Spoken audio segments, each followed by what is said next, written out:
Hello, everybody. Welcome to the 123rd episode of the Manor Podcast. I'm your co-host, Roger Bodee, joined as always with my best friend and other co-host, Michael Hamilton.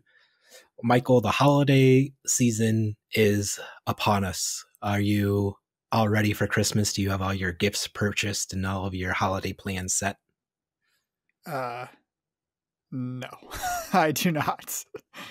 I'm a bit of a procrastinator. I don't know if you knew this about me, but I have not started Christmas shopping yet. So, I've never procrastinated once in my life on anything, so yeah. I can't relate to that.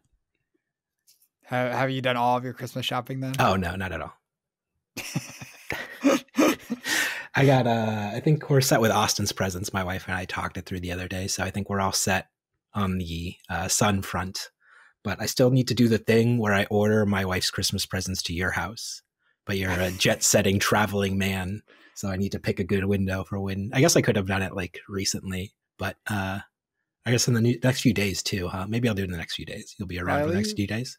I leave Thursday afternoon for North Carolina. Okay, well then I won't do it the next few days. I'll do it next week when you come home. But then you'll leave for Chicago. 2 days-ish, a day and a half before I go to Chicago. After Chicago is pretty safe. I don't know if that's... But that's like super close to Christmas. Yeah. Maybe I just have to take the chance and order them to my house. I wish I had a second house, if only. You did for a while. Did that place sell? I don't remember the update. Yeah, we sold it over the summer. Okay, great. Yeah, paying 2 mortgages was not fun. It's been nice to not pay 2 mortgages every month. Let me tell you, buddy. Yeah, just paying 1 mortgage like the rest of us. Yeah. I don't know if the rest of us, because there's still a lot of people who are renting, and then you're not paying any mortgages still. You're just paying an amount of money, slightly more than a mortgage, to not gain equity in general. Not more than my mortgage, but I picked a bad time to get a mortgage. Hopefully, Donald Trump gets in office and he sets interest rates to 0 again. That could be one good thing, that the president totally has control over. He's in charge of the Federal Reserve, right? I feel like you're putting me on the spot, and I actually don't know how this works. The president does not set interest rates. That's the chairman of the Federal Reserve. Okay. From the way you were asking me the question, I was pretty sure the answer was no, but I just am yes, he does not. This is not. Also can't technically hire or fire him technically, but it's like, I guess nothing he does anymore is illegal according to the Supreme Court. So, he could just assassinate him, I guess, if he didn't like him. But that's another story for another day. And we should talk more about card games. Yeah, that is more my forte. Definitely something I'm more comfortable talking about. Okay. Well, we're talking about the Bazaar, right? The hot new game, or the hot new set, Part the Mistveil. It's been all over the social medias because the Portland Calling had 6 copies of the Mistveil heroes in the top 8. And somebody sent me a little infographic. I think it was Nathan Crawford or somewhere of the like, that was just like, since Part the Mistveil released, it's been at least 4 of the top 8 in every top 8 of constructed tournaments, maybe, I think was something along the lines of what the post was saying. Yeah, that makes sense. When the set came out, there were a few cards that were very obviously very, very powerful. Levels of Enlightenment and Traverse the Universe are probably the strongest cards they've printed this year. Yeah, 100%. And for from Part the Mistveil came out in May, and then it wasn't until August, July that they did the book banning, right? August?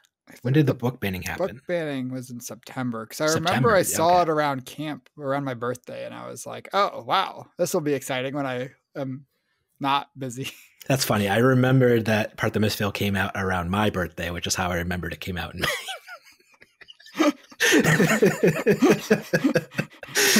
So it's a good benchmark. Yeah. Or landmark. Roger and Michael's birthday. If you ever want to think about when things are happening in the year, always relate them to either Michael or Roger's birthday. Surefire way to remember them. I'm sure that'll work better for us than for them, So for 4 months there, the was of those top eights, I'm sure at least four of those, or the vast majority in those top eights, were Enigma, or not Enigma, Zen, because Zen was just completely busted for a long time. And then a good natural counter to Zen, or I guess a deck that could effectively compete and kind of pick apart his game plan, was new. And so that kind of makes those two heroes just dominate because of how good Zen was for so long in the metagame, right? Yeah, yeah. Zen was by far the best deck, and the I want to say the best way to attack it, but the only way that's really saw any success, as far as I am aware, is playing assassins. And New is just inherently much stronger than Uzuri, even though Uzuri won Amsterdam. New is just like gets levels of enlightenment, gets all these powerful transcend cards, gets just a lot of Mask of extra Recurring tools. Nightmares is a hell of a card. Yeah, yeah, it is. Gets a lot of tools that Uzuri doesn't, and Uzuri gets a cool hero power and shakedown, and so it was better. That's just how it is. 100%. And then after the book banning, not only did that nerf Zen, though, it nerfed the entire power level of the game down a peg, right? Like, it took the ceiling that decks could produce in terms of damage just much further down, and then that allowed room for slower decks like Enigma to kind of came out in conjunction with Count Your Blessings coming out in order to like have this life gain. So all of this, I guess, pressure or pain points coming from either Zen or Enigma kind of are all hinged and centered around the book banning in a way, I guess. Do you think that's right? I would say that sorry, it's all centered around the book banning. Yeah, so I guess the Mistveil heroes dominating. Either it's kind of the tale of two metagames, right? It's like pre-book banning and post-book banning. And pre-book banning, it was Zen because he was just the most dominant aggro deck, and then post-book banning, it's Enigma because she's one of the best setup decks, if not the best setup deck. Sure, though. I don't know if Enigma really plays like a setup deck. She just like hits you for a bunch with her Phantasmaclasms and Mirror Guys, and then you're dead. True. Yeah. I guess the Count Your Blessings Enigma was probably kind of setup-y. That one was more just a fatigue deck, I think. It didn't really set up either. It just blocked and gained life, and then eventually ran you over with shields in the end of the game. Okay, that's fair. But I think there was a quote somewhere, maybe from Brian Gottlieb, where when part of the Mistveil was coming out, they said Enigma was the most fair illusionist that they've ever came up with, and they think that they really solved like the issue with illusionists just being completely unfun to play against, or kind of like if we look back to something like the Spectrum mechanic or even the dragons that were defining of the previous illusionists, they were just really polarized around those mechanics entirely. And when there were premier aggro decks running around that were capable of just presenting large amounts of damage, it makes sense why that quote was made at that time, because really Enigma didn't see very much play in like the top tier metagames. Wow, the like pre-book banning, right? Yeah, I think pre-book banning, Enigma was held back by a pretty atrocious Zen matchup. Like, you could fill your deck with the disruption that you needed to try to compete with Zen. It just like wasn't good enough. You didn't have all the like sneaky attack reactions that Assassin has. At some point, you're going to attack for 6 with a disruptive on hit, and Zen would just throw his fridge in front of you and attack back for 30 plus damage, and it didn't matter. You'd just die. Yeah, you can't set up ward through that. Like, there's like very little like counterplay to the large bursts of damage that were coming from aggro decks like Zen. And it also makes sense then, if that's the eye that you're taking the development lens at the time, is in the next set. So okay, we know that Zen is this hyper powerful aggro decks, and we know we're going to print this sweet new Runeblade Aurora that's going to be able to push lots of damage with Toma Findall. or things like that. And we know that these wizards are going to get access to Tome of Aetherwind and be able to have, or like Acilio having access to Tome of Aetherwind would completely redefine that deck as well. And so the ceiling of those decks also would have been much higher. So their damage potential already would have been much higher, when we've already seen decks like Aurora, be also solidly at the top of the metagame. So if that deck was even better, I think that would say a lot about it. And so it makes sense to put in a little premium defensive nugget in your set and count your blessings, right? Yeah, I guess. I don't think that.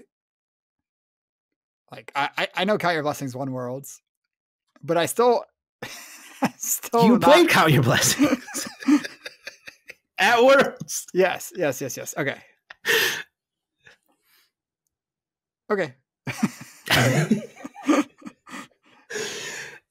Yeah, I'm just, the point overall is basically through the prior book banning lens in which these sets were developed, because they obviously didn't plan on banning the books, otherwise they would have banned the books sooner.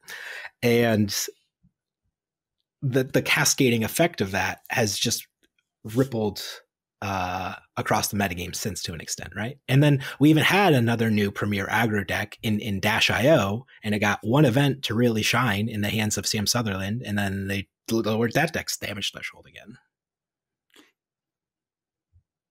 Yes, I agree with these things. So in previous metagames, they've kind of done like counterbalancing bans, right? Where they said, okay, we're lowering the power level of Icelander, or I guess, like, I think the biggest one that comes to mind was when they were hitting bans with Starvo. They also hit bans to Viserai. That was when Scaletta was banned, because Viserai wasn't dominating at that point. He was good. People knew how scary he was, but he still wasn't like taking over the metagame. But they said, okay, because we're lowering Starvo's power level, we also want to ban Viserai, Scaletta, to bring him down to a lower power level as well, to kind of balance out the format. And I guess with the book banning, should they have banned something out of Enigma, even though she wasn't a problem at the time? It's interesting because, well, I think Enigma is probably the best deck right now. It's hard because there's not really a card that makes a lot of sense to ban. Like, if you ban one of her Majestics, it definitely weakens her power a lot, but a lot of her Majestics are like part of her identity. Like Restless Coalescence is like a really cool card that, like, as it is a card that leads to a lot of Restless Coalescence was actually the ban I was thinking of. But do you want to ban like your, I mean, I guess you could just ban Restless Coalescence. Yeah. I think it's the perfect little nerf to the deck, because it's just like a good power card that does sometimes like take over games and can be kind of oppressive, but also as a whole is like not really what the deck's about. Like, it's just like a nice extra little power piece bonus to the deck. And I feel like if you're going to like have a targeted ban, right, where the hero gets to keep their blues and their identity and keep doing really powerful traverse things, you just take away one of its like tangent power cards. Seems like a nice way to like tone it down a little, I guess. Yeah, that's reasonable. That's a reasonable take. I do think that Restless is probably, it's a lot of the power of the deck that doesn't really get the attention for being the power of the deck. Like Spectral Manifestation into Restless is a 3-card like 5+5+3 if they kill it right. No, +4 if they kill it right away. So 14 if they kill it right away, and if they don't, then it gets even more value, which it gives you a lot of defense with the 2 extra spectral shields plus the 1 from the Spectral Manifestation. That it's pretty likely you make it back to your turn with the Restless Coalescence with 1 counter on it. Yeah, 100%. I think I've had not quite as many games as that were like frustrating or ended by Mirror Guy plays, just because, it's traverse, and, Mirror Guy can end the game so quickly. But there have been quite a number of games where it's just like my opponent plays a Restless Coalescence puts a bunch of counters on it, and I'm just like, I can't. I'm dead. Like this is just going to be an absurd amount of value over the next 2 turn cycles because of the amount of rune chance, or not rune chance, spectral shields that are going to be floating around on the field now that I also now will have to clear on future turn cycles, and in the meantime have the potential to keep hitting me for damage as well. Especially if like they follow it up with like the spec, like on the next turn cycle, if they're able to play Enigma spec and put +1 counters on all of those, it just turns into a nightmare. Yeah, though I don't think it was. I still don't think it was even clear that Enigma was the best deck. She won Worlds with Count Your Blessings, and then they banned blue Count Your Blessings to try to like push back on that. So they nerfed the deck that won Worlds, the Enigma deck that won Worlds, and then in Portland we saw 3 Enigma decks in the top 8, and I know I lost my winning in, and I do think Enigma was the best deck for that. But even then, there was still like a lot of like Zen was still getting a lot of talk. Aurora is supposed to be pretty good into Enigma, though I think that kind of panned out to just not be true. So I thought Viscerai was supposed to be very good into Enigma. Is that not the case anymore? So I do think Viscerai is very good into Enigma. I think that there's a small caveat on that. The aggressive versions of Viscerai are very good into Enigma, not the version that like Noah Bagelman and Yanji oh my gosh. Popularized. Yes. Thank you. No problem, buddy. That version, taking a setup turn against an opponent that has a mirror guy in play is just not a winning proposition. Even if they just go Spectral Manifestations into Restless and you have a hand that doesn't present damage, it just needs to chain end on making rune chance. Like you take so much damage by taking those setup turns, and the value that Enigma gets from just keeping her auras in play for 1 extra turn is very high. Okay, so the aggressive version of Viscerai is quite good into Enigma. Do you think she has like any other like counters in the metagame? No. It doesn't sound like a very healthy place for the deck. I think that aggressive Viscerai is quite good into her. I think Aurora and Zen are both supposed to be good into her, but I actually think the matchups are like, I actually think the Aurora matchup is probably slightly favored for Enigma, and that's a big part of why there were 3 Auroras in the top 8 of the last calling, or 3 Enigmas in the top 8 of the last calling and no Auroras. And then Zen is, I think, a very close matchup. Okay. It's interesting. I just pulled up I guess we're only 3 days into. Okay, never mind. I pulled up the February data, and I was like, oh, wow. Enigma has like a horrible, like 32% matchup into Aurora. And then I look at the total games played in December, and it's 50 games. Like, doesn't sound like a very large sample size. So let's roll it back a month.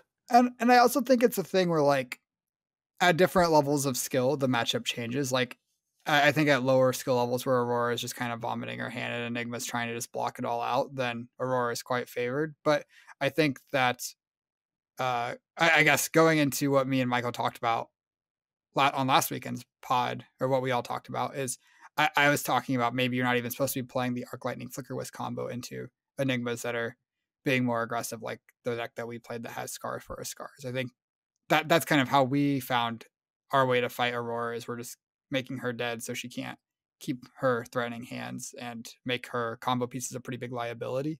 Whereas other Enigmas maybe found other approaches that line up well against what Auroras are bringing to the table. But that worked for us, and maybe it's like the onus is back on the Auroras to adapt and find a new way to fight the different ways Enigma's attacking them.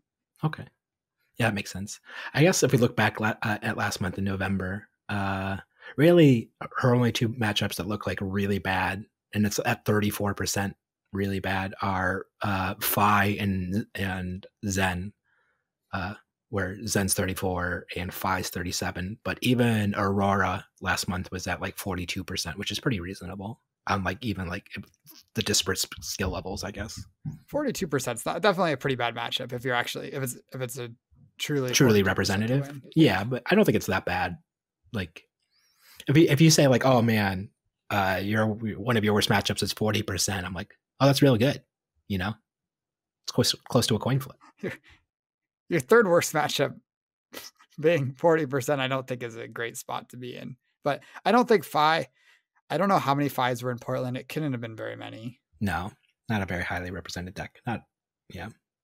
And even with Zen, I was listening to the Runaways podcast. They were talking, where like, sometimes you just have an awkward hand against Enigma at the wrong time, and game's over.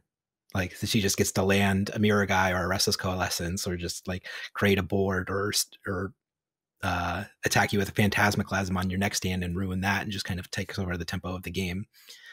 And so I think that's what really Enigma punishes the most. It's just like when you falter, she kind of has like some of the most punishing effects in the game right now. Yeah, when you have a hand that only wants to play 2 cards on offense, and it's a turn that your opponent just attacked you with Mirror Guy, it's so hard to win the game. And because of that, I actually think Enigma is one of the higher variance heroes in the game right now. And it's weird because a lot of the time when I look at high variance heroes, it's heroes that are like KO, where you're casting Blood Rush Bell, and if you draw a blue and a red, you're gonna kill him. If you draw red, you're dead, or something like that. And you're rolling Scab Skins. But Enigma is like the opposite. Enigma is like, my hero is gonna do the same thing. I'm gonna attack with some things. Eventually, I'm gonna use my hat and play Mirror Guy. And if you can't present 16 damage on this turn, you're in big trouble. Mm-hmm. So it's kind of just like putting a lot of variance. And even if you can, it's not like the game's over at that point. It's just like the game plays on. Yeah. Yeah. That's why Enigma's so good, though. Yeah, sure. I thought you were saying Enigma's a high variance hero. I was like, I never thought she herself was high variance, I guess. I think that the games tend to be high variance because the turn you play Mirror Guy. Yeah, but she's consistently able to implement her game plan at least. Yeah, she does her thing the same every time. But I would say the games are high variance. Like, sure, okay. Like a lot of the time they're landslides one way or the other, rather than I guess expecting a similar outcome each time you play the matchup. Yeah, because like against a deck like Dromai, right? So Dromai built up a board, and it was just kind of like this slow buildup of like, okay, now there's +1 dragon on the board, and like, okay, now there's a Chromai and an Ashwing on the board, and like now there's Chromai and Ashwing and a Vincerikai on the board. Like it was like, it's always like +1 for the most part, except for the most broken card, which was whichever one made 3 Ashwings. I forget the name of it. Break the Embers. Break the Embers, yeah. That was like really her only way to like build up a board super wide, super fast. And that kind of led to like longer games overall, because like she just wasn't just closing the door on you. But Enigma is just like out of nowhere. Here's the whole WinCon package board set up all at once right now that wins the game on the spot. And it's like, oh, okay, I kind of wish there was a little bit more counterplay and back and forth in this game, instead of the entire game hinging on this one turn cycle. Yeah, I do agree with that. I would not say that Dromai was exactly the same, or exactly like how you said, where it's like kind of gradual. A lot of the time Dromai would keep like, she'd keep a 5-card hand, play Tome, and then play 3 dragons. And sometimes. So I guess like maybe it's just the decks I played, they felt longer and grindier, because I never played like the hyper aggro decks at the time, so I never got to see like her game plan for like the fast setup. I do think Prism is kind of like what you're talking about. Old Prism with the Spectral auras, where she plays like 2 at most, 1 or 2 auras a turn, yeah, and then your stupid Guardian just swings a hammer at 1 and cries. Those are some low variance games. Prism beat Oldheim every time. Yeah, because it's just like, oh, I can crack my stupid action point boots 1 time for 3 resources and get 2 auras. Oops. That's it. That's the best I got. Okay. So other than banning, so I guess we've seen effects that are coming out in like the next set, the Hunted. Is that the name of the set, right? Is it the Hunted? The Marked? The Hunted? The Marked? I think it's the Hunted. The Hunted sounds right. Or I don't know. I'll be playing it in a month in Prague, but I don't know the name of the set. I think it's the Hunted. It's the Hunted. Okay. The one warrior attack reaction that says like damage can't be prevented or whatever. Do you think just more damage can't be prevented effects will help? But like, I don't know. That's really the issue, though. I mean, so it does help.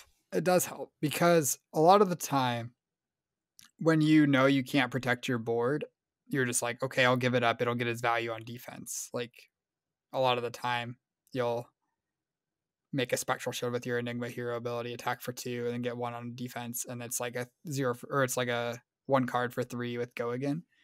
But if you're stripping away that 1 on defense, then suddenly you're spending a card for 2, which is not very good value, especially when it's this transcend card that turn into a Chia, you need to jump through hoops to make it happen. Then those kind of things like chip away at the value that Enigma is getting out of her board. I I don't think it's that common that like the game you run away with the game because you have a bunch of auras in play, though Restless Coalescence does sometimes lead to that, and I think that's the most common time that that happens. And a lot of the time, Enigma just relies on like a few spectral shields to like soak up a couple damage to protect the main aura on big Restless turns. To protect the Restless, I guess, is the aura, and making it so damage can't be prevented at all means now Enigma is forced to block out the attack. Sure, but I guess like I was thinking that as someone who has like played like the whole game with like attack reactions on New a lot, that I'm like, okay, I'm ready to help clear this board now.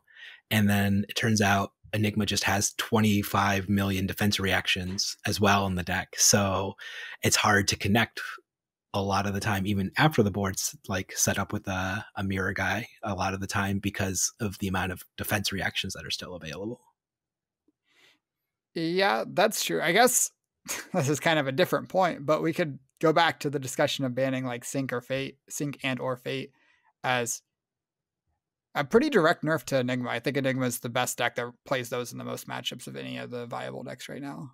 All right, put a pin on that one though. So put a pin in that because not only has Enigma been dominating, but the overarching thesis of this whole episode, right, is that Mistveil heroes are too good. And on that note, Zen has won several tournaments. He won the Battle Hardened in Stockholm last weekend. He won the Calling in Osaka, and he also had a very solid showing with a couple top eights in Portland as well. And so, on that note, is Zen like problematic in the metagame as like just the one of the best aggro decks, or because of his just ability to like naturally counter the other best aggro decks as well with his chess piece?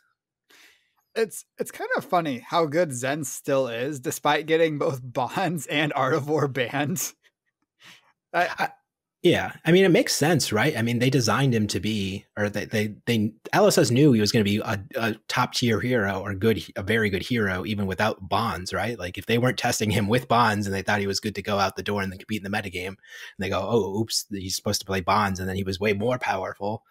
It makes sense why he's still good post Bonds, right? Yeah, that is fair. That is fair.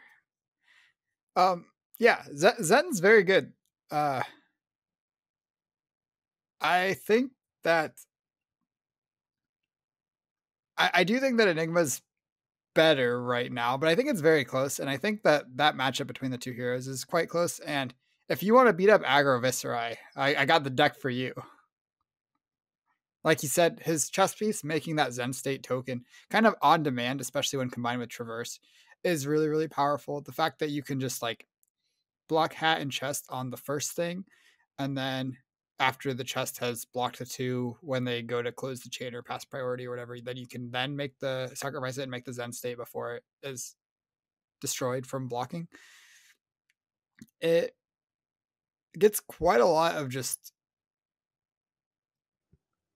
Value. it just gets a lot of value. Just I was trying to think, it's not intrinsic value, it's just like on demand value where you can just your opponent sets up this big turn, they keep a 5-card hand, they play their first attack with go, or they play like Arc Lightning and then play their first attack that gets go again from the Arc Lightning, and you're like, all right, here's my hat and chest, and then the Zen State eats all the Arc Lightning pings and also 1 damage on every attack, and doing that whenever you want is very, very powerful. Yeah. So more so than something like Sync Below being banned, like I think the more important through line here is Mistveil necessarily. The cards in it aren't necessarily broken. I guess levels of enlightenment is like probably like the most messed up thing, but like whatever.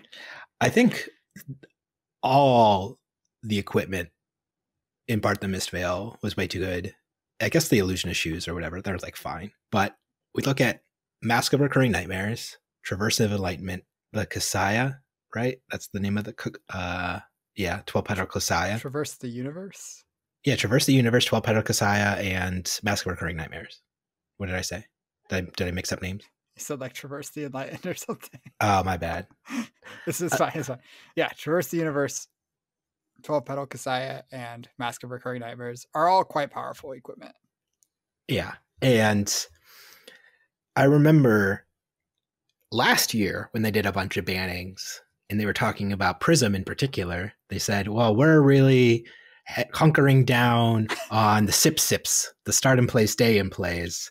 And wow, I guess Mask of Recurring Nightmare stays in play, but the value that all of these equipment get over the course of a game are actually just absurd, right? Like, I think this is like the equipment is the real issue with all the Mistveil heroes, between Traverse being able to tutor and get a card and getting an insane amount of value on a block 2, 12 petal Kasaya getting a lot of value on turns you're transcending. So it's getting like what 4 or 5 value across a normal game anyways, just on generating that extra resource, and then whatever it can get on the block, and then whatever it can get off the Zen State token is absurd. And then Mask of Recurring Nightmares having that recurring ability to strip cards out of your opponent's hand and set up win conditions in end games in which no other fatigue deck has ever been able to accomplish, in that you were actually able to strip every last card out of your opponent's hand, not only their deck. So all of these equipment, I think, are like the real problematic areas of part of the Mistveil. Yeah, I want to talk about new separately a little later, because I actually don't think new is anywhere near the level of these two other heroes. I think that new is like in a much more reasonable spot. But sure. That said, I do think that it's hard for chess pieces to be like, this is way better than Final Spring Tunic in a deck, because Tunic is just so good. You get a resource every 3 turns, you get Blade Break 1 on it, and 12 petal Kasaya, I think there's no question that if you're playing Zen, you should be playing 12 petal Kasaya. You should not be playing Tunic. Right. And Traverse the Universe is like in conjunction with Kasaya too. Like sure. But Traverse the Universe by itself, if you've transcended, you're getting the 2 block and you're getting a card from your deck that's much better than a random card, because Chi is like a card that you have to like go on a mission to get in your deck, and you get do something better than you could get from normally pitching a blue with a Chi. You get your hero abilities, and you also get like Mirror Guy, who specifically cares about pitching a Chi, becomes double the stats if you pitched a Chi for it. Sure. And getting that on demand and getting the same numbers as what I would argue is, I guess, the 2 other best hats in the game are like Crown of Providence and Balance of Justice. Yeah. Not even close. And you're getting the same value as them. You're getting a card from your deck, which like that's the dream with Balance, is you block 2 and get a card from your deck. But with Traverse, you're getting that, and you're getting to choose whatever exact card or not whatever card you want, but the card that you will want in a lot of spots. You can plan around getting a specific card rather than Balance. You just usually pop the first opportunity you get. You're like, I got 2 block out of this. I got to draw a card. That's great. And that is great. That's a really good spot for a hat. And Traverse is just so much better than that. Yeah. I'm pulling up all the other hats in the game. I guess the other ninja hat was also very good for quite a long time, and people are probably expecting me to say Mask Momentum here. Nope, I'm going to say Mask of the Pouncing Lynx was also kind of messed up. Being a tutorable card on demand to help you get a lot of value. It was worth like usually like 5 value on your headpiece, which is quite a lot. Yeah, and noteworthy, I know this is a different format, but the Zen deck that won the Living Legend Battle Hearted played Mask of the Pouncing Lynx into at least me. I don't know if he was playing it in every matchup or just the aggro mirrors, but sure, it's very strong still. Yeah. And then I'm looking, and I guess like Face Purgatory is really good in its own category. Yeah, Scowling Fleshbag, Face Purgatory, both quite good. Yeah, and probably Crown of Seeds. But yeah. All of those, all the other cards had like very high restrictions. Like for Face Purgatory, you have to have 2 cards of like opposite types in order to use. Crown of Seeds, you kind of are just getting the small incremental value out of a long game, and you have to be able to do other things with the resources or use your tunic counter. Like they all kind of like ask things of you. I guess even Mask of the Pouncing Lynx, you need to have like the 2 powered attacks in your deck to get. And I guess Traverse asks you to like do the transcending, but that's something you were already going to do on your gameplay. You wanted to actively do on any given turn cycle, anyways. Well, if you're looking at Runeblade and comparing it to Face Purgatory, you have to put attacks and non-attack actions in your deck, and it's like, well, that's what you want to do anyway. You're Runeblade. Sure, but you have to have them lined up in the same hand when you want to use Face Purgatory block, right? Like Yeah, I'm saying, like you that's can't use it not any turn. Yeah, that's more so what I was getting at. Sure, that's fair.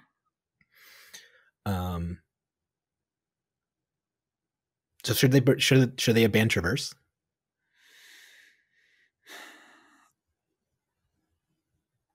I think the answer is yes.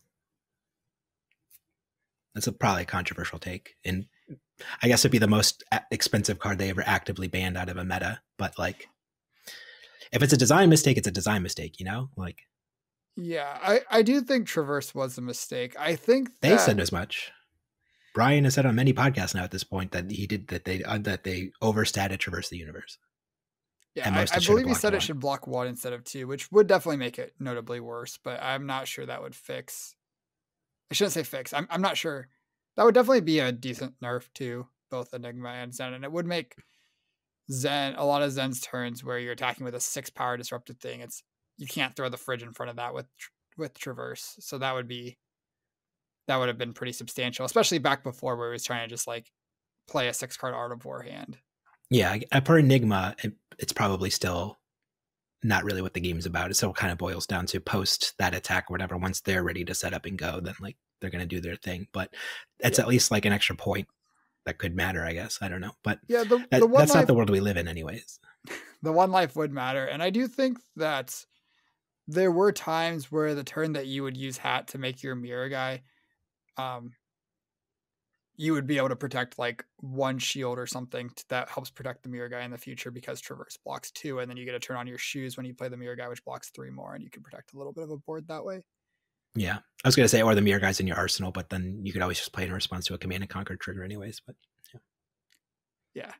So I think Traverse would be weird from budget and those kind of things where like people are like spending a lot of money on this legendary and then they ban it. But I mean, Art of War was not cheap when they banned it. So yeah, arguably the same amount of money, right? I guess we can look at this is getting into weird finances, right? But Art of War was like $40, $50 when they banned it. So 3 of that is $150 in any given deck that it was banned out of. I guess in this one though, you're banning it out of multiple decks. 2.5. Yeah. So but Art of War was getting banned from multiple decks too, right? That's like true. Ninja played Art of War and yeah. So the total net value lost is probably much higher out of the Flesh and Blood economy from banning Art of War than it would banning Traverse. This is kind of an interesting point, though. Is it? The Mystic Heroes are very good, but a lot of other heroes have seen success despite the Mystic Heroes dominating. We saw Aurora do great at Worlds, even though she had a rough weekend in Portland, and I still think Aurora is a little bit overrated. Mr. I's done quite well, won quite a few pro quests. Even Florian has done pretty well despite what I think is an abysmal Enigma matchup. Sure. Yeah, I guess maybe I'm putting the cart before the horse because I guess this whole episode was supposed to be in defense of Mistveil and that it's not that big of an issue. And I'm just like going down this train of thought of, okay, it is an issue where that wasn't necessarily why I wanted to start this argument anyways, but fair enough. Good way to pull me back. So I do want to talk a little bit about New as well. And I think New kind of gets an unfair shake being thrown in with these heroes. New is like a hero that specifically benefits from your opponent playing really powerful blues, and you're encouraged to side out your best blues against her. I think that a lot of new success is on the back of these other two Mistveil heroes being so strong because you know who has the best blues in the game? The Mystic heroes, and I guess Guardians too if you're playing them for free. But but the Mystic heroes specifically, I think new lines up extremely well against Zen, quite well against. Well, I shouldn't say quite well against Enigma. I think she lines up okay against Enigma. It's Yeah, the badness of that matchup is quite overstated. yeah, and I would argue that the reason that New has been so successful is we saw it when Zen was dominating the format. Like New Yeah, lined that up was the really most well of her success in the metagame yeah. overall. And then since then, even at like the Worlds metagame, I played against a decent amount of Mystic heroes when I played New, and I wasn't playing like I guess the two news or no, there was only I was the only new that made top 8, and I was Count Your Blessings like a weird fatigue new that didn't even have access to that tool until recently. And before that, I think it doesn't have access to that tool again, though Victor did top or finals with red and yellow, but it's missing blue Count Your Blessings. But what I'm trying to get at is New is quite good into heroes with good blues. I think that Aurora lines up pretty well against New now, at least now that Count Your Blessings is gone. And Viserai has also been quite good against New, especially without Count Your Blessings. So True. I don't think that New really like belongs in this conversation, I guess. I think that she's doing well because she's attacking the Mystic heroes, which are probably the two strongest decks right now. That's fair. I can give you that. And New also has, like I guess I was touching on before, with Mask of Recurring Nightmares, this consistent disruption, access to our game plan, and that still doesn't necessarily line up all that well into, like you were saying, like Aurora or Viserai, where sure they're going from a 5-card hand to like a 4-card hand potentially, but if that's the only disruption you're presenting, like you're still going to lose more races than not because your normal attacks are so far below rate.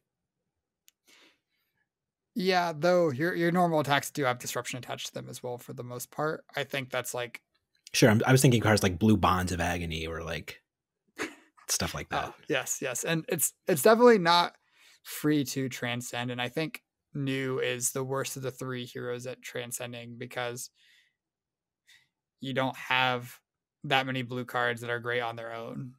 Yeah, or have Go Again that you can like do other things off post transcending anyways. Yeah, like you're really setting up for this one big momentum swing usually, and like if that momentum swing fails, like your opponent has like the defense reaction or a fridge, or you just don't have it, and then like you fall behind, or you have all this momentum built up from disruption, and then you have a turn cycle with no disruption, and then your opponent's just right back in the game again, it feels like. Yeah, I agree with that. And I think the fact that I think New kind of isn't great until a lot of the heroes that have been good in previous metas before the other Mistveil heroes show up, like KO and oh gosh, Kasai, I think are both pretty tough matchups for New. I don't feel great fighting either of those heroes with New. And I think KO's fine.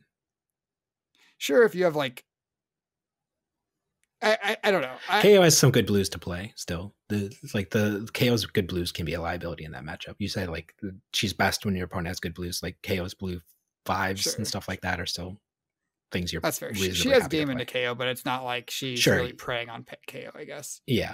I think the matchup is probably like coin flippy, but maybe slightly favored for New. If like yeah, but yeah. I haven't played a lot of either. I haven't played a lot of that matchup. Just a couple games, I guess, and that was with Count Your Blessings. Sure. I think that Kasai is a hero that was good before. Oh yeah, Kasai showed up. Bodies New that matchup. We played that. I was like, I want to see how bad this was, and it felt real bad. I got dumpstered in that when we were playing those games. And I guess Aurora, I'm not exactly sure how New does into Aurora, but I've heard a lot of Aurora say they feel very good about the matchup. And I think again, Aurora is a hero without good blues. Like you want to play a blue Heaven's Claw, okay, you got it.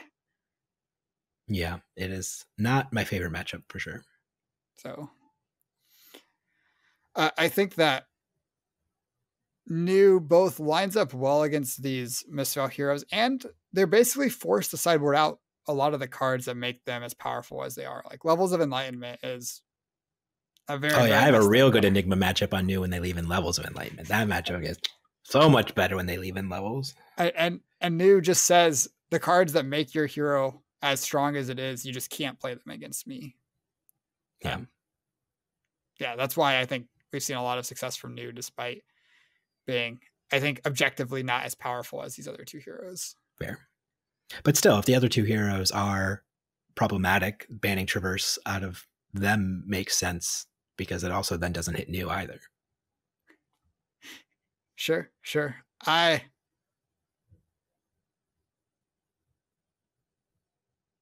I guess when, like, if there's a healthy, like, I don't know if healthy is the right word. If there's 3 different heroes at the top of a format are all doing really well in a format, is that a metagame that you need to take action against? No. Unless they're from the same set, and then you need to take action. Then it's a problem because they're all from the same set. That means the set was the problem, Michael. Okay. I do think the fact that there is overlap in their card pools, like 2 of them are playing, or the 2 strongest ones, in my opinion, are playing Traverse. All 3 of them are playing Levels of Enlightenment. I do think there is some overlap, and they're all playing the same Transcend cards. They're all playing, like, there's only 9 of them, or 8 of them that they can all play, and Zen and Enigma are maxed on them, and New is playing like 5 of them, so there is overlap there, but I don't know.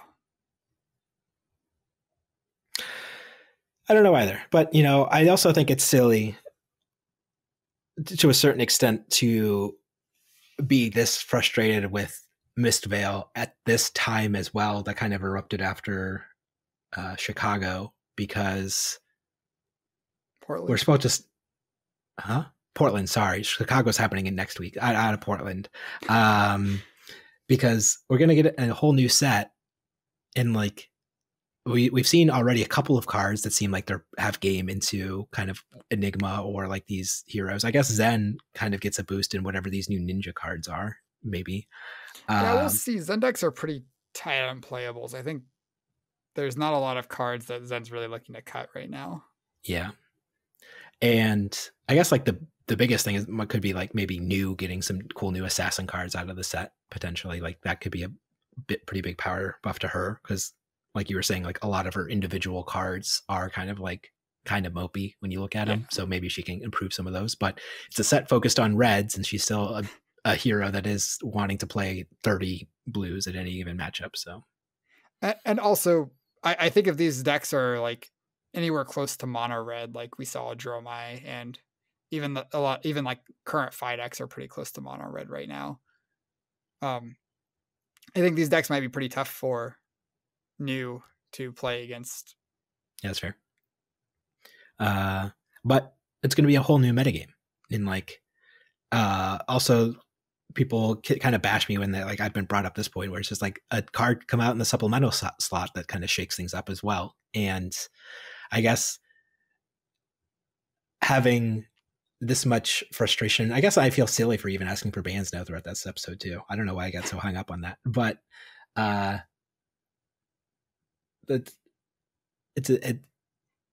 whole format's about to change. We're about to get a whole new set. Anything could happen. Yeah, and although Rosetta like wasn't as splashy on the format as Mistveil was, I think its impact was really felt. I think that Aurora and even Florian, they are doing fine. Aurora with 2 in the top. And I think Acilio's kind of been the breakout deck too recently, right? Like people are finally kind of figuring out that deck more. Yeah, and I think that Rosetta also breathed life into the old Rune Blades that haven't seen a lot of success recently. Like Viscerai and Vincent both are real decks now, and that wasn't the case before. True. Okay. Any final thoughts before we wrap things up? I do want to push back against bans. I think that you kind of talked about feeling silly, but I do think that the community is very, very ban happy in spots where I think the game is like probably fine. I think that people like when a deck is good, it gives time for people to figure out how to fight it and build counters to it. And if as soon as a deck does well, something gets banned, it doesn't really leave the community with much time to figure out how to fight it. This is such like Flesh and Blood is such a hard game, and I think that the dynamics of matchups are really complicated. Even matchups that have been played many, many times, people still disagree on like who's favored or what even the best approach is. Like we've seen, I keep going back to Guardian versus Dromai, where both sides said they were 90% in the matchup, and we saw tons of different approaches from both sides. Where like we had Mara Ferris just like trying to smash them with cheap go again attacks, and we saw um, other people putting like red unmovable in their deck to just like block out these big guardian attacks. And I think that if stuff gets banned all the time, there's just less time to kind of solve the problems in front of you. It is exciting when things get shaken up, like when the book banning happened. Like these were bans that were very like, there's a reason we need to ban these cards. This isn't what we want the game to look like. And I think that the book bannings were great for Flesh and Blood in general. But I think that just Enigma and Zen are 1 or 2 percentage points better than we want them to. We should ban something. I think that's like not always the best approach to the game, and there are decks that line up well against each of them individually, and potentially one that lines up well against both of them that just hasn't been solved or found yet. Yeah, I think to a certain extent, maybe like just internet and like game expectations have just changed so dramatically around TCGs because, you know, like a game like the Bazaar or any digital game, like, oh, there's an issue, this card's problematic, or oops, there's an issue, this is too good. It's just like hot fix, it's out. Well, we'll fix it. Oh, well, we've now lowered this card's output by 1. Like this card's fixed. Like it's just so much easier to have like these dynamic, easy in and out fixes, and anything's not a physically printed real world static card game. And even then they've still gone back and just hot fixed Briar, which was, you know, like a wild thing to do looking back on it. So I think that kind of stems from a lot of like the pushes for constant bans because people just want the new thing now, new metagame now. We saw this metagame now. No. And like patience is a virtue, it turns out.